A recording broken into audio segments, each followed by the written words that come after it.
Thanks for staying with us. We're still reviewing Punch. What was the story? Okay, so I have the 30 states rush to avert flood crisis. They said ahead of the rainy season, states have commenced measures to arrest the flooding expected. They listed 1,249 communities in 179 local governments across 30 states and the Federal Capital Territory. They said the measures that have been taken are public enlightenment campaigns, dredging water channels, and relocating communities on the river banks and floodplains. Very important. They said the Minister of Water Resources and Sanitation, that's Professor Joseph Utsev, said that the high flood risk states are Abia, Adamawa, Akwa Ibom, Anambra, Bauchi, Bayelsa, Benue, Borno, Cross River. And also he said other states are Lagos, Nasarawa, Niger, Ogun, Ondo, etc. A lot of the states that he mentioned. But he said that he said that flooding remains one of the devastating natural disasters in Nigeria, with climate change accelerating its frequency and severity. Let's hope that they take these measures seriously so that to avert exactly like what happened in Lokoja the last time. A lot of them lost their homes. Okay. So let's pray that doesn't happen again. Let me take the lopsided appointments from the in the report. So according to former Vice President Atiku Abubakar, along with the PDP party, coalition of united political parties, are all saying that the president has failed to promote inclusive governance amid the ongoing backlash over the uneven political appointments that has been seen. According to this report, since the start of the president's administration, the appointments have sparked mixed reactions, and among Nigerians, some criticize them for perceived incompetence. Others are saying they're lopsided towards one region. Recently, the Senator Alun Dume from Borno State had criticized the president for the lopsidedness. However, the special advisor to the president on media and public communication, Sunday Dare, tried to to just show the balancing in the appointment. So he released the statement, the list actually, saying that 29 appointees were from the Southwest, Tinubu's home region, 35 from the Northwest, 22 from the South-South, 16 from the Southeast, and 25 from the North Central, and 24 from the Northeast. However, critics argued that the list was incomplete, noting the absence of key figures like Minister of Youth, Ayodele Wisdom, President's Chief of Staff, Femi Gbajabiamila, and Controller General of the Nigerian Immigration Service, Kemi, and Nandap, and others. So then Soren Dare replied, saying that he apologized for sending an incomplete list and said that he will send a revised list.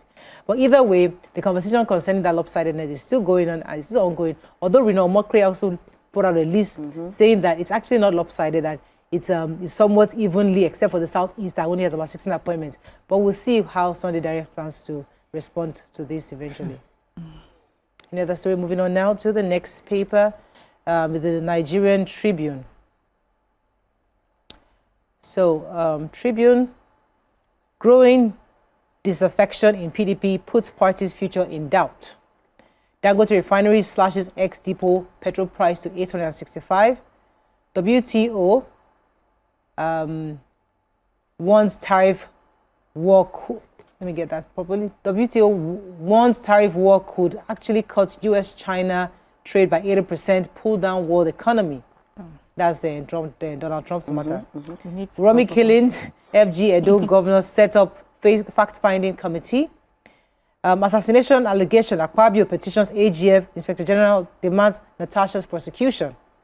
Fubara's chief of staff slams $2 billion libel suit on Nwaike and former head of service.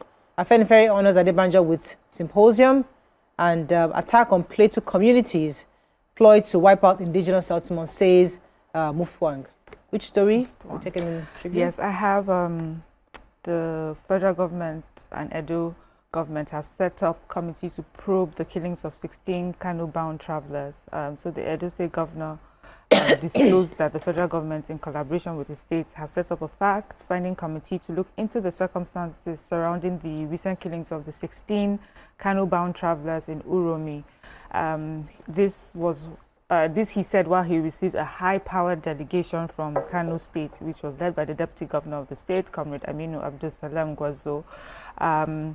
He said the Governor of Edo State said see, the president wants to make sure that, you know, justice is served. He's not happy about what happened in Uromi. He's determined to ensure that the state and the nation is safe and that people get to live and do their businesses, you know, safely. The governor also said that the incident really opened his eyes, and, you know, because of that, they're able to address a lot of issues about the country and how to make life better for everyone. The delegate from Kano says that, first of all, they were thankful to the governor of Edo State for having taken the time to come and see them, you know, when this incident happened. And he reminded him that when you came there, you promised that there will be justice, this will be done. So we're hoping that these investigations will be transparently done and justice will be served. I just like really how this has been, how this has been conducted since it happened. It has allowed for, you know, proper conversations concerning this, and hopefully, you know, we'll get justice, because usually when things happen like that, all sorts of stories back and forth, reprisals here and there, but this looks like it's being handled properly. The people of Kano State feel that they're being heard by Edo State. Edo State took that step. I love that he took the step to travel all the way to Kano State for that conversation. Now there's another visit, and hopefully, you know, this would lead to a proper resolution of the issue. Sometimes it's about body language. Sometimes you know, people read body language, and once they see that there's a real concern, they're able to douses the tension properly. Let me take the story concerning the Senate President and Senator Natasha. So the Senate President, Godswill Akpabio, has petitioned the Inspector General of Police and Attorney General of the Federation, requesting a thorough investigation and prosecution of Senator Natasha Akpoti-Uduaghan over her claim that he orchestrated to get her assassinated. In the petition dated April 3rd, 2025, Akpabio described the allegation as false, defamatory, and politically motivated. The petition, which was also copied to the AGF, followed public statements made by Akpoti-Uduaghan on April 1st during her homecoming event in Kogi. There she accused the Senate President of instructing the former Kogi State Governor Yahaya Bello and incumbent Governor Usman Ododo to assassinate her in Kogi State in a manner that will make it look as if it's her constituents that are responsible for the act. Akpabio, however, categorically denied the allegation, calling them as a heinous lie and a reckless and deliberate attempt to damage his reputation, endanger his life and security, and incite political unrest. He added that the accusations were made without evidence and had already gained significant traction across various media platforms, including radio, television, newspaper, and social media. That's that report. Okay, so I have the Dangote story. It's really a short one. They said Dangote Petroleum Refinery and Petrochemicals has slashed its ex-depot price of petrol from 880 naira to 865 per litre. They said that they communicated the new pricing to its marketers and customers. That was yesterday, and that this was from a meeting they had. There was a meeting between the representatives of the Dangote Refinery and the Minister of Finance, Wale Edun. They reaffirmed that the Naira for crude oil policy remains in place, describing it not as a temporary intervention, but as a key policy directive designed to support sustainable local refinery. I just pray that they will just continue. They don't continue fluctuating this price every time. It goes up, goes down, goes up. Of the crude for Naira. Because we can see it has started affecting foodstuff. Last time tomatoes was very expensive. Now it has come down and it's going back up again. I have the NRC story. So following the Tuesday, April 9th disruption of the trip between Mitakwe and Warri, the NRC has decided to suspend the train services for 72 hours. According to them, said it has become necessary because of multiple technical issues involving the train engine. This disruption happened on Tuesday around 1:38 p.m. and affected both the 8 a.m. arrival, the departure from Warri, and the 2 p.m. Arrival at Itakwe. And people had to be rescued, 500 meters away from the track into other means of transport to get out of the forest where this happened. And so I think that they should take this break. They don't have to wait until this happens. They should take it periodically and announce it ahead so people just know to avoid the train service for those days. Services as often as possible. What is worse is that there's a disruption on a trip and then you're stuck in the bushes or the forest in between those two cities. So they should do this periodically and more efficiently.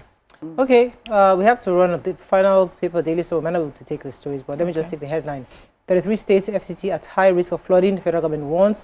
Jubilation as court frees 12 Biafran agitators after 4 years detention.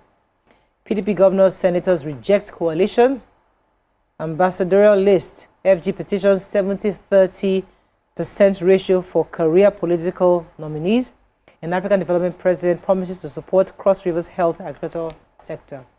Okay, that's all we can take on front page this morning. When we come back and bring in our special feature, stay with us, we'll be right back.